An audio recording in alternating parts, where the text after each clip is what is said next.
बिस्मिल्लाहिर्रहमानिर्रहीम।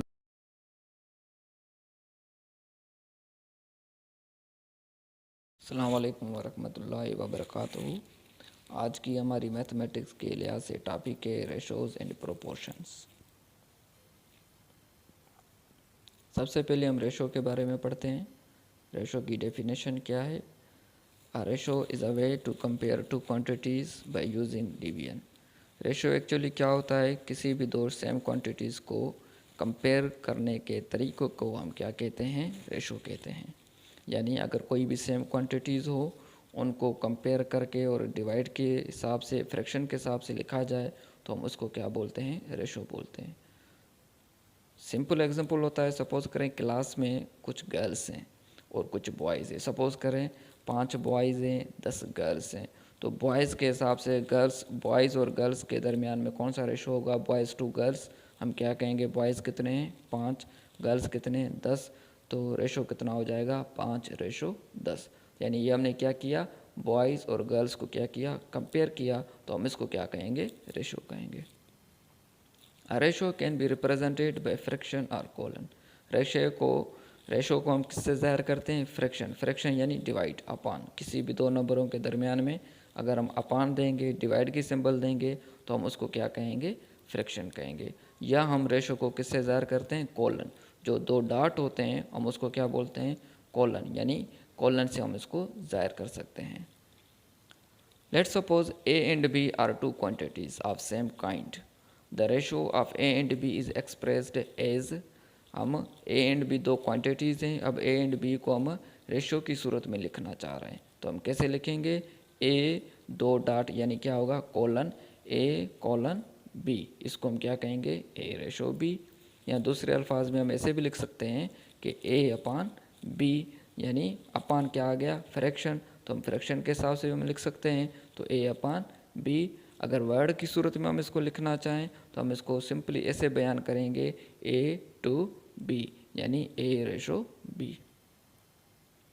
इन A/B, A is called antecedent and B is called consequent. A/B में जो पहला टर्म होता है A, हम उसको क्या कहते हैं? एंटीसीडेंट। एंड B को हम क्या कहेंगे? कॉन्सिक्वेंट। यानी सपोज करें 2:3 है तो 2 को हम क्या कहेंगे? एंटीसीडेंट। एंड 3 को हम क्या कहेंगे? Consequent. A ratio has no any unit. Ratio को भी यूनिट नहीं होता है। रेशो को क्यों कोई यूनिट नहीं होता है? इसलिए क्योंकि हम पढ़ के आए कि रेशो क्या है? Ratio is a fraction between two same quantities. Same quantities का फ्रैक्शन है। फ्रैक्शन यानी डिवीजन है। डिवीजन अगर सेम क्वांटिटीज़ की कोई भी वैल्यूज़ अगर हम डिवाइड करेंगे तो उनका यूनिट क्या हो जाएगा? कैंसिल हो जाएगा। और यूनिट कैंसिल हो जाएगा तो रेशो क्या बन जाएगा? यूनिट लेस बन जाएगा। यानी रेशो को कोई भी यूनिट नहीं होगा। रेशो के एग्जांपल्स देखें कि हम कैसे रेशो के हिसाब से हम लिख सकते हैं। सपोज करें एग्जांपल नंबर 1 है, if there are 6 apples and 9 oranges. 6 apple हैं और 9 ऑरेंजेस हैं। Then the ratio of apples to oranges will be what? अच्छा, क्या होगा? सिंपल है, एप्पल्स टू ऑरेंजेस रेशो लिखना है। एप्पल्स कितने हैं? 6। ऑरेंजेस कितने हैं? 9। यानी हम क्या लिखेंगे? 6:9, यानी 6:9। यहाँ हम क्या लिखेंगे? 6/9 फ्रैक्शन की सूरत में। अगर इसको हम वर्ड की सूरत में बयान करना चाहें तो कैसे लिखेंगे? 6:9। 6/9 को अगर हम टेबल लगाएं तो जाके क्या होगा? 2/3, यानी 2:3 हो जाएगा। सेकंड एग्जांपल देखें। सेकंड एग्जांपल में क्या लिखा हुआ है? अ class has 12 girls and 18 boys. Class के अंदर 12 लड़कियां हैं और 18 बॉयज़ है। तो इनका रेशो क्या होगा? The ratio of girls to boys will be girls to boys, यानी पहले गर्ल्स आ रहा है फिर बॉयज़। तो गर्ल्स का क्वांटिटी कितनी है? गर्ल्स की 12 और बॉयज़ की क्वांटिटी कितनी है? 18। तो हम रेशो क्या लिखेंगे? 12:18 या 12/18। यहाँ 12/18 को अगर टेबल लगाएंगे तो आंसर क्या आ जाएगा? 2/3। एग्जाम्पल 3 देखें। एग्जाम्पल 3 में क्या है? Recipe for cake. एक केक बना रहे हैं। Uses 3 cups of flour and 2 cups of milk. 3 cup जो है ना वो फ्लोर के इस्तेमाल कर रहे हैं और 2 कप हम मिल्क यानी दूध के इस्तेमाल कर रहे हैं। Then the ratio of flour to milk. Flour to milk का क्या रेशो होगा?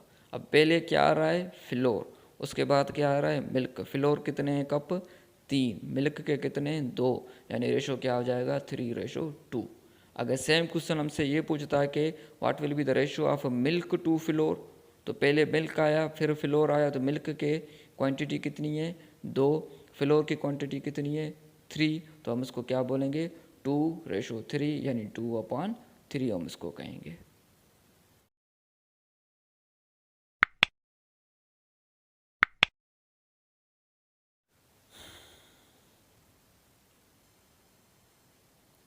अब आए तो हम प्रोपोर्शंस के बारे में समझते हैं कि प्रोपोर्शंस क्या होते हैं। प्रोपोर्शंस की डेफिनेशन क्या है, proportion is an equation that states two ratios are equal. Proportion actually क्या होता है कि दो रेशोज जब इक्वल होते हैं तो हम क्या कहते हैं, उसको प्रोपोर्शन कहते हैं। जब दो रेशोज को इक्वल किया जाता है तो एक इक्वेशन बन जाती है, तो उस इक्वेशन को हम क्या कहते हैं, प्रोपोर्शन कहते हैं। यानी प्रोपोर्शन एक किस्म की क्या है, इक्वेशन है। वो इक्वेशन में क्या बयान किया होता है, दो रेशोज आपस में इक्वल बयान किए हुए होते हैं। फॉर एग्ज़ाम्पल सपोज करें कि ये दो एग्जाम्पल्स हैं रेशोज के। एक एग्जाम्पल है 2/3 इज इक्वल टू 4/6। अब ये देखें तो रेशोज आपस में इक्वल हैं। अगर 4/6 को टेबल लगाएंगे तो 2/3 आंसर आएगा। तो left hand side 2/3, right hand side भी 2/3, दोनों आपस में इक्वल हैं, तो हम क्या कहेंगे, ये दोनों रेशोज आपस में क्या है, प्रोपोर्शन है, इसलिए हम इनको क्या कहेंगे, इक्वेशन कहेंगे। सिमिलरली सेकंड एग्जांपल में देखें 5/15 है इज इक्वल टू 1/3 है। 5/15 को अगर टेबल लगाएंगे तो क्या आ जाएगा, 1/3, यानी लेफ्ट हैंड साइड भी 1/3, राइट हैंड साइड भी 1/3, तो दोनों इक्वल हो गए। इक्वल हो गए तो हम इसको क्या कहेंगे, प्रोपोर्शन कहेंगे। यानी दो रेशोज आपस में इक्वल हैं तो हम इनको क्या कहेंगे, प्रोपोर्शन कहेंगे। प्रोपोर्शन को अगर ये दो पेयर्स हैं, अगर आप मालूम करना चाहते हैं कि ये कैसे आपस में इक्वल होंगे, उसका तरीक़ेकार क्या है, वेरी सिंपल है। ये देखें एग्जांपल मैंने ऊपर से ही लिया है, ये 2/3 इज इक्वल टू 4/6। हमें कैसे पता चले कि ये आपस में इक्वल हैं कि या नहीं है, दूसरे तरीके से। वो कैसे करेंगे, बाई क्रॉस मल्टीप्लिकेशन। 2 को 6 से मल्टीप्लाई करेंगे, 4 को 3 से मल्टीप्लाई करेंगे, तो आंसर क्या आ जाएगा, 2 × 6 12, 4 × 3 12, 12 is equal to 12 means both are equal, इसलिए हम इनको क्या कहेंगे, प्रोपोर्शंस कहेंगे। यानी दोनों रेशोज एक दूसरे के क्या हैं, प्रोपोर्शनल्स हैं। प्रोपोर्शन को किससे डिनोट किया जाता है, प्रोपोर्शंस को 4 डॉट्स यानी 2 कॉलन अगर आपस में मिलाएंगे तो 4 डॉट्स की एक सिंबल बनेगी, उसको हम क्या कहते हैं, प्रोपोर्शन कहते हैं। या इस प्रोपोर्शन की जगह हम इक्वल टू साइन भी इस्तेमाल करते हैं। इक्वल टू साइन हम तब इस्तेमाल करते हैं जब हम रेशोज़ को फ्रैक्शन में लिखते हैं, और अगर रेशोज़ को हम कॉलन की सूरत में लिखते हैं तो ये 4 डॉट एज ए प्रोपोर्शन की सिंबल तौर पे इस्तेमाल करते हैं। ये देखें प्रोपोर्शंस में हमारे पास कितने रेशोज़ होते हैं, आपको पता है कि प्रोपोर्शंस में 2 रेशोज़ होते हैं। 2 रेशोज़ में हर रेशो के 2 एलिमेंट होते हैं। 2 एक के एलिमेंट हो जाएंगे रेशो के, 2 दूसरे रेशो के एलिमेंट हो जाएंगे, टोटल कितने हो जाएंगे, 4। यानी प्रोपोर्शनल वाली इक्वेशन में 4 टर्म्स होते हैं, A/B, C/D, ये कितने हो गए, 4। A/B और C/D अगर दोनों के दरमियान में प्रोपोर्शनलिटी है तो हम प्रोपोर्शनल वाली क्या देंगे, सिंबल देंगे। इस एग्जांपल में देखें मैंने लिखा है A/B प्रोपोर्शन C/D, यानी ये क्या हो गया, प्रोपोर्शन इक्वेशन हो गई। ये कौन से फॉर्मेट में लिखा हुआ है, कॉलन वाले फॉर्मेट में लिखा हुआ है। कॉलन वाली सिंबल जो होती है रेशो की, उसमें रेशो को शो किया गया है और प्रोपोर्शन को 4 डॉट से शो किया गया है। सपोज करें अगर मैं इसको जो है ना फ्रैक्शन के फॉर्मेट में लिखता हूँ तो कैसे लिखेंगे, A/B को हम लिखेंगे A/B, प्रोपोर्शन के सिंबल को इज इक्वल टू साइन में लिखेंगे, और C/D को फ्रैक्शन फॉर्मेट में कैसे लिखेंगे, C/D, यानी ये क्या बन जाएगा, A/B is equal to C/D। अब देखें A/B भी A/B एक किस्म का रेशो है, C/D भी एक किस्म का क्या रेशो है। तो दोनों रेशोज आपस में क्या हैं, इक्वल हैं, यानी ये दोनों का एक दूसरे के साथ क्या है, प्रोपोर्शनलिटी है, दोनों एक दूसरे से इक्वल हैं। नेक्स्ट स्लाइड में देखें प्रोपोर्शंस। सपोज करें कि हमारे पास कुछ एग्जांपल्स हैं, उस एग्जांपल्स में हमें ये शो करना है क्या ये रेशोज आपस में प्रोपोर्शंस हैं कि नहीं है। Which of the following ratios are said to be proportions. Example number 1 है 4:5 एंड 8:10। अब ये हमें डिसाइड करना है कि क्या ये दो रेशोज़ आपस में प्रोपोर्शनल हैं। प्रोपोर्शनल की कंडीशन क्या है, दोनों रेशोज़ की वैल्यू क्या होनी चाहिए, इक्वल होनी चाहिए। अब देखें 4:5 को अगर हम सॉल्व करेंगे, 4:5 को फ्रैक्शन वाले फॉर्मेट में लिखेंगे तो 4/5 हो जाएगा। 4/5 का आंसर क्या आएगा 0.8। 8:10 को अगर हम देखें फ्रैक्शन फॉर्मेट में लिखेंगे 8/10। 8/10 को अगर सॉल्व करेंगे आंसर क्या आ जाएगा 0.8। उसका भी 0.8, इस रेशो का भी 0.8, दोनों का आंसर क्या है, इक्वल है। इसलिए हम क्या कहेंगे, both ratios are equal, they are said to be proportional. उसके बाद एग्जांपल नंबर 2 है 8:10 एंड 7:10। क्या इन दोनों रेशोज़ को आपस में प्रोपोर्शंस के हिसाब से लिख सकते हैं। अब देखें 8:10 को सॉल्व करें, 8:10 का आंसर आएगा 0.8, 7:10 का आंसर आएगा 0.7। दोनों के आंसर सेम नहीं है, इक्वल नहीं है, इसलिए हम क्या कहेंगे, both ratios are unequal, they are not said to be proportional. इसलिए हम इन दोनों रेशोज़ को प्रोपोर्शनल के हिसाब से नहीं लिखेंगे। प्रोपोर्शंस को हम आपको पता है कि अगर इस फॉर्मेट में लिखें A/B प्रोपोर्शन C/D, तो यहाँ पे ये जो टर्म्स है A, B, C, D, 4 terms हैं प्रोपोर्शन में जो इस्तेमाल किए गए हैं। इसमें जो फर्स्ट एलिमेंट है, फर्स्ट टर्म है A और लास्ट टर्म है D। A और D को हम क्या कहते हैं, एक्सट्रीम टर्म्स कहते हैं। बीच वाले जो टर्म्स हैं B एंड C, इनको हम क्या कहते हैं, मीन टर्म्स कहते हैं। अमूमन अगर आपके पास अगर क्रॉस मल्टीप्लिकेशन करनी हो और दोनों रेशोज़ को आपस में इक्वल करना हो तो हम सिंपली क्या करते हैं, एक्सट्रीम टर्म्स वाले एलिमेंट आपस में मल्टीप्लाई करते हैं, मीन टर्म्स वाले एलिमेंट आपस में मल्टीप्लाई करके उन दोनों को इक्वल रखा जाता है। A and D terms are known as extreme terms, जो मैंने पहले ही आपको बता दिया। B and C terms are known as mean terms, ये भी मैंने आपको बता दिया। इन इक्वेशन फॉर्मेट में अगर हम लिखना चाहें A और D को आपस में मल्टीप्लाई करेंगे, यानी एक्सट्रीम टर्म्स आपस में मल्टीप्लाई होंगे, मीन टर्म्स आपस में मल्टीप्लाई होंगे और उन दोनों को आपस में क्या करेंगे, इक्वल करके लिखेंगे तो क्या हो जाएगा, इक्वेशन फॉर्मेट हो जाएगी। प्रोपोर्शन के हम कुछ एग्जांपल्स देखते हैं कि कौन से एग्जांपल्स आते हैं एग्ज़ाम में, टेस्ट में, या ख़ास तौर पे IBA की टेस्ट में जो है ना ये एग्जांपल्स आते हैं इस टाइप के, इसलिए मैंने जो है ना कुछ एग्जांपल्स जो है ना आपके लिए बनाए हैं। अब देखें एग्जांपल नंबर 1 में क्या है, a plane travels 500 miles in every 2 hours. एक प्लेन है 500 माइल्स ट्रेवल कर रहा है हर 2 घंटे में। How long will it take the plane to fly up to 2000 miles. कितनी देर में वो 2000 माइल्स डिस्टेंस फ्लाई करेगा। यानी अब ऐसे सवालों को हम कैसे सॉल्व करेंगे। आपको पता है कि प्रोपोर्शनल के इक्वेशन में कितने टर्म्स होते हैं, 4।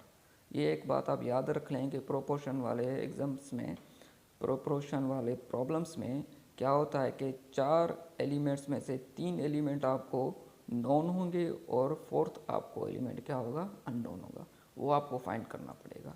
ऐसे सवालों में किसी भी 2 चीज़ों का जिक्र होता है, वो 2 चीज़ें हमें चेक करनी है कि कौन सी 2 चीज़ों का जिक्र हो रहा है। अगर आप यहाँ पे देखें इस प्रॉब्लम के अंदर 2 चीज़ों का कौन कौन सा जिक्र हो रहा है, एक माइल है, दूसरा क्या है, आवर्स है।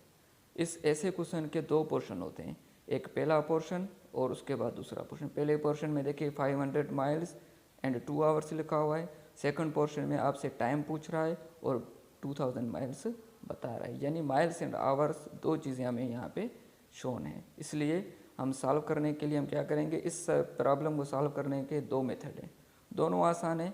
मैं 1 बाय 1 आपको सॉल्व करके दिखाऊंगा, फिर जो आपको इजी लगे वो आप करना। अब फर्स्ट मेथड हम सॉल्व करते हैं। सबसे पहले हम क्या करेंगे, ऐसे सवालों में हम देखेंगे कौन से 2 चीज़ों का जिक्र है। कौन सी 2 चीज़ों का जिक्र है, माइल्स और आवर्स का। तो सबसे पहले हम क्या लिखेंगे, माइल्स, उसके बाद हम क्या लिखेंगे, आवर्स। अब पहले पोर्शन में देखें कि माइल्स कितने दिए हुए हैं, 500। 500 के बाद उसके हिसाब से आवर्स कितने हैं, 2, हम 2 लिखेंगे।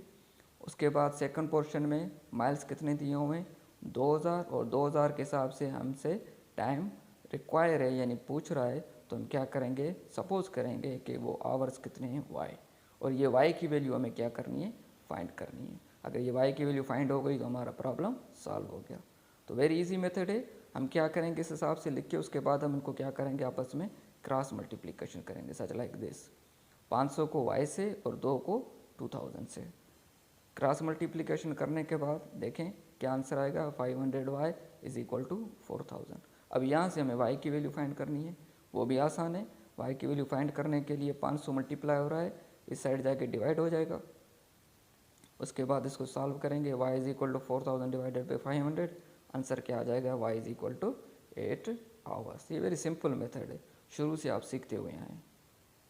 सेकंड मेथड देखें, सेम एग्जाम्पल है, प्लेन वाला सॉल्यूशन है, बट कौन सा, सेकंड मेथड। सेकंड मेथड में हम क्या करेंगे, जो आपको पहले पोर्शन में माइल्स और आवर्स दिया गया है उसको आप रेशो के फॉर्मेट में लिखें। यानी 500 माइल्स कितने आवर्स में है, 2 आवर्स, तो मैंने क्या लिखा है, 500 माइल्स डिवाइडेड बाय 2 आवर्स। उसके बाद हम क्या लिखेंगे, इक्वल टू साइन देंगे। इक्वल टू साइन देने के बाद दूसरा जो रेशो है वो भी इसी फॉर्मेट में लिखेंगे जो दूसरे सेंटेंस में दिया गया है ऊपर प्रॉब्लम में। दूसरे सेंटेंस में माइल्स कितने हैं, 2000, और आवर्स हमसे पूछ रहा है, इसलिए अपान में हमने क्या लिखा है, वाई आवर्स।